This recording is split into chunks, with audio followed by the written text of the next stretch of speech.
Well, I'm Bruce Beresford. I'm an opera director sometimes, and I'm directing an opera of Erich Wolfgang Korngold's masterpiece, the tote Stadt. Describing any opera plot is difficult. Many of them are really quite absurd. This one, I think, is interesting psychologically. The novel that it's based on is considerably simpler.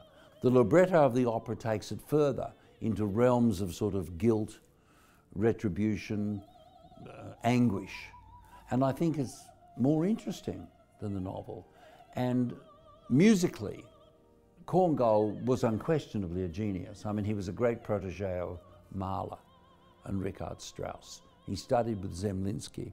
His music is really very melody-based. It's very tuneful.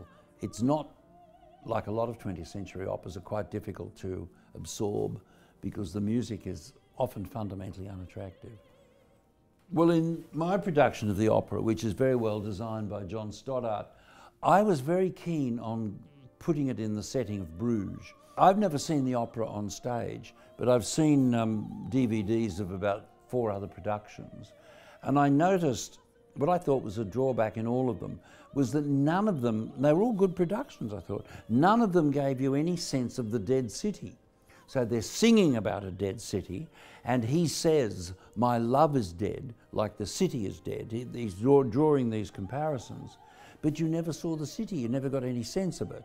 So I went to Bruges and filmed a whole lot of movies and stills of background plates of images that are then projected through the opera. So when they talk about the dead city, you actually see the dead city, you see exactly what it looks like.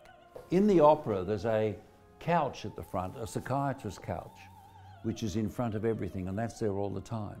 And the psychiatrist's couch, which Paul is frequently sitting on, is there to tell you that this guy needs medical attention. And the scrim that comes down is behind that couch.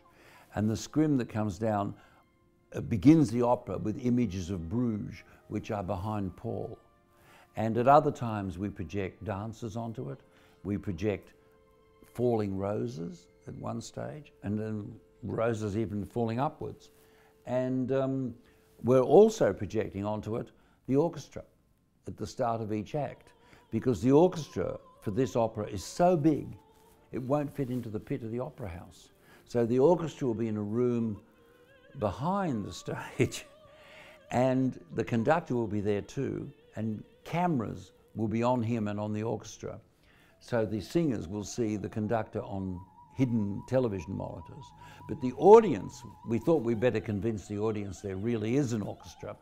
So at the start of each act, the orchestra playing the introductory notes of the opera in each act will be projected on a screen at the very front. And they really are there. And we're thinking that we'll probably bring the orchestra on stage at the end to completely convince people it was done with a live orchestra.